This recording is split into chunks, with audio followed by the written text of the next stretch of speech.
Welcome guys, my name is Misty/Connexia and welcome to Katawa Shoujo. This is a game, as you can tell by my mouse. This is basically something different that I'm going with. Normally making a video take me about 40 hours when I do a top 10. These won't stop, and neither will anything else. It's just gonna, well, the opening Mondays are gone, but they're gonna be replaced by a lot of more stuff, and this is just something simple that I can do. It doesn't take much time. Let's just go through this before. Disable adult content. I'm gonna keep it on because it is providing some extra material, I guess, but I will be censoring the heck out of it because it's YouTube and not YouPorn. Okay, we cool on that. I think it feels more complete if we have everything, and if I consider it to be uncensorable, then I will just cut everything. So this is not scripted, it's something completely randomized that I'll do. It's a visual novel game, so it's gonna be me reading with my soothing voice. A light breeze caused the naked branch overhead to rattle like the wood and wind chimes. This is a popular retreat for couple. I'm gonna let this intro roll out as I keep talking over it. You guys can keep pausing the video or read it as I go through. I already read that part, so I can cover the rest of the introduction. And I was told this game is about 4 hours-ish. So what I'm gonna do is play the game, read it. It's a visual novel, like I said, so it's just a book. You make decision trying to hook up with a girl, and depending on how she feels about you and your decision, she'll either hate you or want you to put your hand in her panties. So, with that in mind, we are going ahead and trying this game. Now, this is fairly simple, like I said, to do. Not much to go around as to click on the text and answer question. So I'm gonna try to make this a little more entertaining as if I can, trying to include you guys in the story. So as far as I'm concerned, this main character doesn't have a name, so I'm gonna refer to him as you the viewer. Ain't that a twist? Nobody saw that coming a mile away. And this is the part where, oh, he does have a name. Okay, never mind. Okay, we're gonna call him you the viewer anyway. You came. Is reading, well, my reading's a little rough. Excuse me as I try to fix this. I could, before we continue, I could have put that on my gaming channel, which I also have one. But since this is, like I said, a visual novel, it doesn't really reply as a game, and it's more animes. It's more animated. Let me start it again. It's more anime content ish, so I felt it was more convenient to be put on this channel instead. Anyway, carrying on. Hesitating, barely audible question. However, I recognize the owner of that dainty voice instantly. I feel my heart skip a beat. It's a voice I've listened to hundreds of times, but never as more than an eavesdrop to a conversation, because you're a stalker. I turn to face this voice, the voice of my dreams, and my heart begins to race. Oh, I don't know if I have my mouse on the cursor. Well, I can hide it. I'm gonna put it in that corner so we don't see too much of it. Hiwanako, I got a note telling me you wait here. It was yours? Damn it, I spent all afternoon trying to come up with a good line, and that was the result. Pathetic. I should have brought water. Oh, that's gonna suck. Yes, I've asked friends to give you that note. I'm so glad you got it. Do I have to do girl voice? I probably should. Makes it more lively. A shy joyous smile that makes me so tense I couldn't move a single muscle even if I tried. Ta-dum, ta-dum. My heart is pounding now, as if it were trying to burst out of my chest and claim this girl for itself.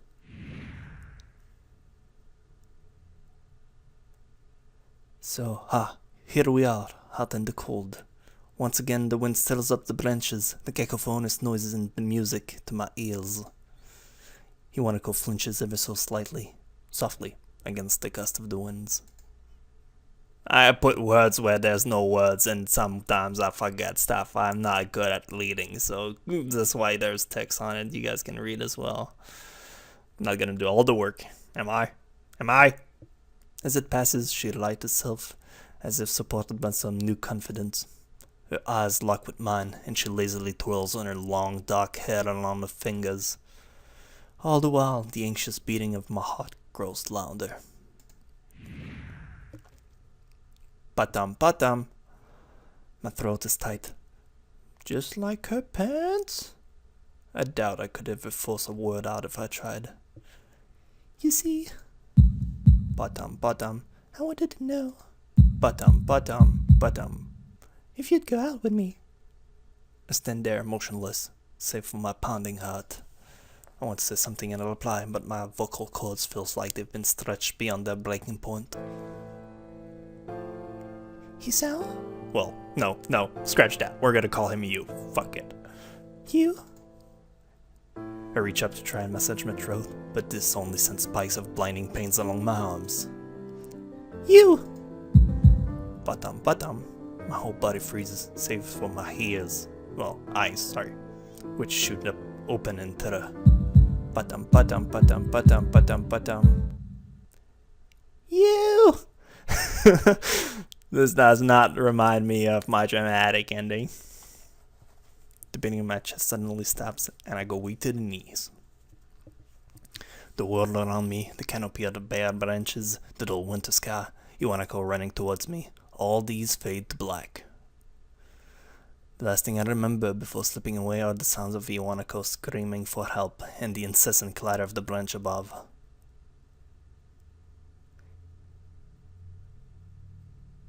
And now we get a super opening! Funny thing is, I played the game after I made that ending of Top 10 Most Dramatic. So I was laughing a lot when I started playing this.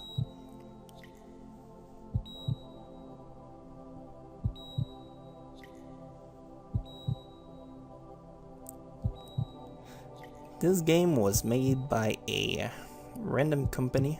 Well, not a random company, a small company that just started. And they've been working at this for quite a while, so you can really see the work they put into it. Lots of the effects coming from the lights, but it looks pretty, but there's not that much work into it. This have a little more, but it's just a pin on a rotating point, so again, not too big of a deal. You don't see character movings or anything like that. It's pretty, but when you know the gimmicks behind it, it's not all that enticing. It's been 4 months since my heart attack.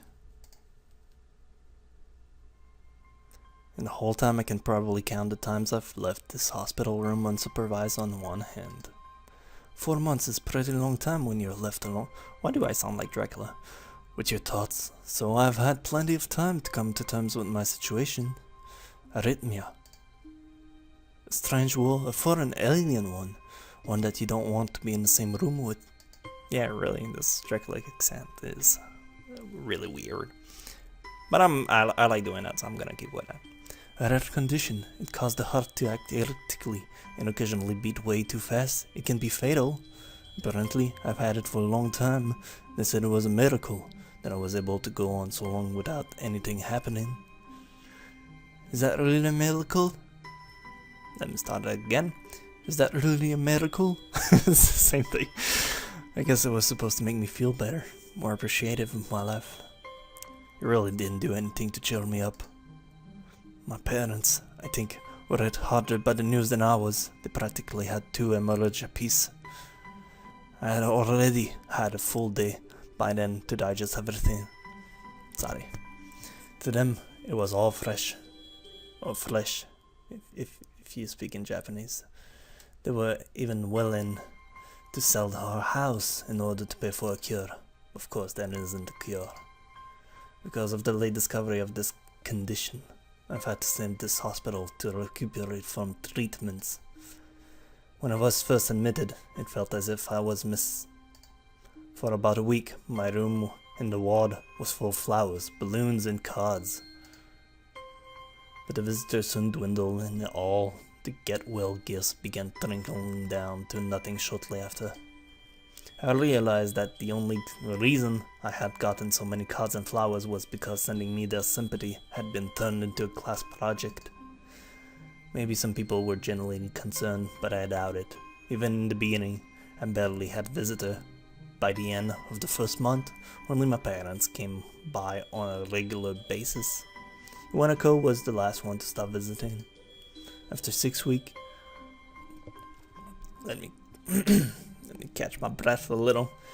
After 6 weeks, I've never saw her again. Never had that much to talk about when she visited anyway. We didn't touch the subject that was between us on that snowy day ever again. The hospital? It's not really a place I'd like to live in. The doctors and nurses feel so impersonal and faceless. I guess it's because they are in a hurry and they have a million other patients waiting for them, but it makes me feel uncomfortable.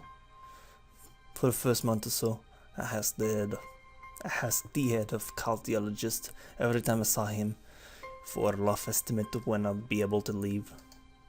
He never answered anything in a straightforward way, but told me to wait and see if the treatments and surgery worked. So I hardly observed the scar that those surgeries have left on my chest slowly changed its appearance over time, thinking of it as some kind of an omen. I still asked the head of cardiologists about leaving, but my expectations are low enough now that I'm disappointed anymore when I don't get a reply. The way he shuffles around the insert shows that there's at least some hope. At some point I stopped watching TV. I don't know why, I just did. Maybe it was the wrong kind of escapism for my situation. I started reading instead. There was a small library at the hospital, although it was more like a storeroom for books. I began working my way through it. It's really hard to do that voice. I began working my way through it, one small stack at a time. After consuming them, I would go back for more. I found that I liked reading, and I think I even became a bit addicted. I started feeling naked without the books in my hand. Now I can space instead, no mouse. But I loved the stories. That's what my life was like. The day became increasingly harder to distinguish from each other, differing only by the book I was reading and the weather outside. It felt like time blurred into some kind of gooey mess I was trapped inside, instead of moving with it. A week could go by without me really noticing it. Sometimes I'd pause in realization that I didn't know what day of the week it was. But other times, all the things that surrounded me would painfully crash into my consciousness through the barrier of nonchalance I had set up for myself. The pages of my book would start to feel sharp and burning hot, and the heaviness in my chest would become so hard to bear that I had to put the book aside and just lay down for a while, looking at the ceiling as if I was going to cry. But that happened only rarely, I swear. I'm not a girl. I don't cry. And I couldn't even cry. See? Told you. I don't know the script. I'm just a manly man.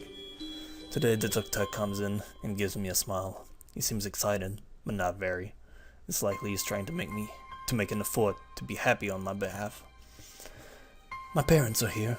It's been a few days since I've last seen them. Both of them are even sort of dressed up. Is this supposed to be some kind of special occasion? It's not a party. It's never a party when you're living in the hospital. There is this ritual the head cardiologist has. He takes his time, sorting his papers, then setting them aside as if to make point of pointlessness of what he just did. Then he casually sits down on the edge of the bed next to mine. Your edge of the bed? What does mine refer to? Next to me? Whatever. He looks me in the eyes for a moment. Hello, you. How are you today? I don't answer, but I smile a little back at him. I believe that you can go home. It's the doctor speaking. It's another vampire. Your heart is strong in hell, and with some precaution you should be fine. We have all your medication sorted out. I'll give you further the prescriptions. The doctor hands a sheet of paper to my dad, whose expression turns wooden as he reads it quickly. So many. I take it from his hand and take a look at myself, feeling numb. How am I supposed to react to this? Benbutolol. Lol. Dyspnea. The absurdly long list of medications start black at me. From the paper seems insurmountable. They all blend together in a sea of letters. Visions 125 milligrams of 12 hours. This is insane. Side effects, adverse effect, contradiction, and dosage are listed lines after line with cold precision. Not prescription. It is a prescription though. I try to read them, but so futile. I can't understand any of it, attempting to only make me feel sicker. All this for the rest of my life? Every day? I'm afraid this is the best we can do. At this point, I'm mixing my voices now. However, new medication has always been developed, so I wouldn't be surprised to see it less faded over the years. Years? What kind of confidence boost is that? I'd have felt better if he hadn't said anything at all. Also, I've spoken with your parents, and we believe that it would be the best if you don't return to your old school. What? Please, calm down, you. Listen to what the doctor has to say. Calm down?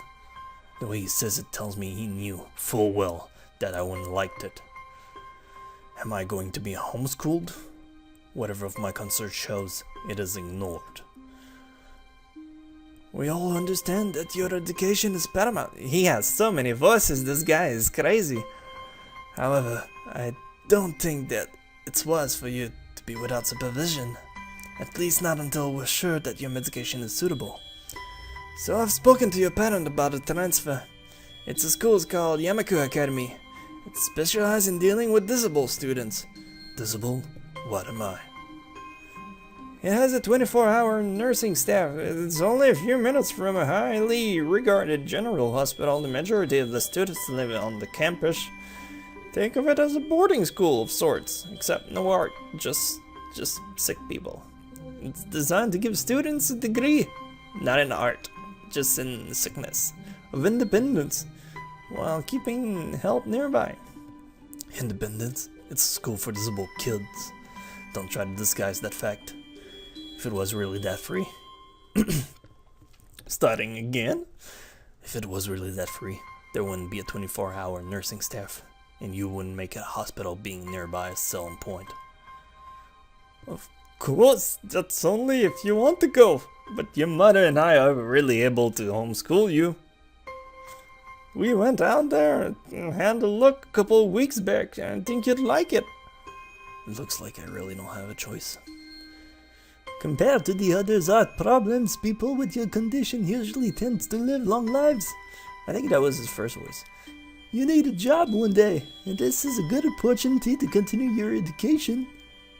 This isn't an opportunity. Don't call it an opportunity. Don't call it a goddamn opportunity! Sorry. I'm about to transform into a vampire. Well, you should be excited. Oh no, it's the other guy. Well, you should be excited at the chance to go back to school. I remember you wanted to return to school. Well, it's not the same one. It's the school. Special school, that is. Oh, was it you? It doesn't matter. An insult. That is what I want to say. It's a step down. It's not what you think. Fucking voice. All of the students are there. Pretty active in their own sort of way. It's geared towards students that can still get around and learn, but just need a little help in one way or another. Wink wink hand job. Your father's right. No, that's the other guy. And many of the graduates of the schools have gone on to do amazing things. A person doesn't have to be held back by their disability. One of my colleagues in another hospital is a graduate. I don't care. A person doesn't... It feels like more Batman now. A person doesn't have to be held back by disability. That's what disability is. I really hate that something so important was decided for me. What can I do about it? Normal life is out of the question now. It's funny, I had always thought my life was actually kind of boring, but now I miss it. I want to protest. I want to blame the lack of reaction on shock, fatigue. I could easily yell out something now, something about how I can go back to the school.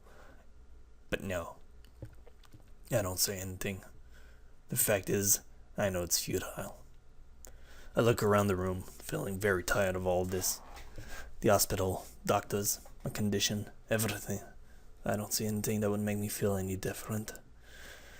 There really isn't a choice. I know this, but the thought of going to this old school, what are those even like? As much as I try to put a positive spin on this, it's very difficult. But let me try. A clean slate isn't a bad thing. That is all I can think of to get me through this. At least I still have something, even if it's a special school. It's something.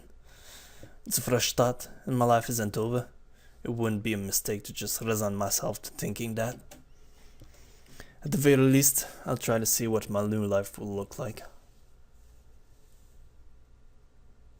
Yay, and this concludes the intro. I think that was chapter 1. Hey, look, it's you. You, as in Y-U-U, and not Y-O-U. Y-O-U. Alright, so I'm gonna call it a quit for this this first part, and if you guys like it, I'm gonna keep doing that with my stupid Dracula voice. And I hope you like it, because I kinda have fun doing that. So I'll see you guys next part. See you guys later.